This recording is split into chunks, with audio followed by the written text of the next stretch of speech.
Hello అండి, welcome to my channel. ఈరోజు మనం సమ్మర్లో ఈజీగా దొరికే వాటర్ మిలాన్తో ఐస్ క్రీమ్ తయారు చేసుకుందాం. ఈ వాటర్ మిలాన్లో పుదీనాతో కలిపి చాలా డిఫరెంట్ ఫ్లేవర్ వస్తుందండి. చాలా టేస్టీగా కూడా ఉంటుంది. చిన్నవాళ్ళు పెద్దవాళ్ళు ఇష్టంగా తింటారు. చాలా హెల్దీ కూడా. ఒకసారి చూసి మీరు కూడా ట్రై చేయండి. చాలా ఈజీగా ఉంటుంది.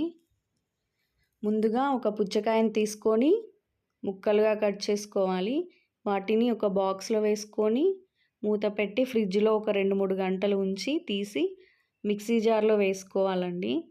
దానికి కొద్దిగా పుదీనా, టేస్ట్కి తగ్గట్టు బ్లాక్ సాల్ట్ వేసుకొని మిక్సీ పట్టుకోవాలి. దాంట్లో ఒక 2 to 3 స్పూన్స్ షుగర్ వేసి మిక్సీ పట్టుకోవాలి. ఆ జ్యూస్ని స్ట్రెయిన్ చేసుకొని ఐస్ మౌల్డ్స్లో వేసుకోవాలండి. ఇలా అన్ని ఐస్ మౌల్డ్స్లో వేసాక వాటిని క్యాప్స్ పెట్టేసి ఫ్రీజ్ చేసుకోవాలండి ఒక 5 to 6 అవర్స్. తర్వాత వాటిని తీసి కొద్దిగా ట్యాప్ కింద కానీ వాటర్లో కానీ ముంచి తీస్తే అందులో నుంచి ఈజీగా వచ్చేస్తాయి. Thank you for watching. Subscribe.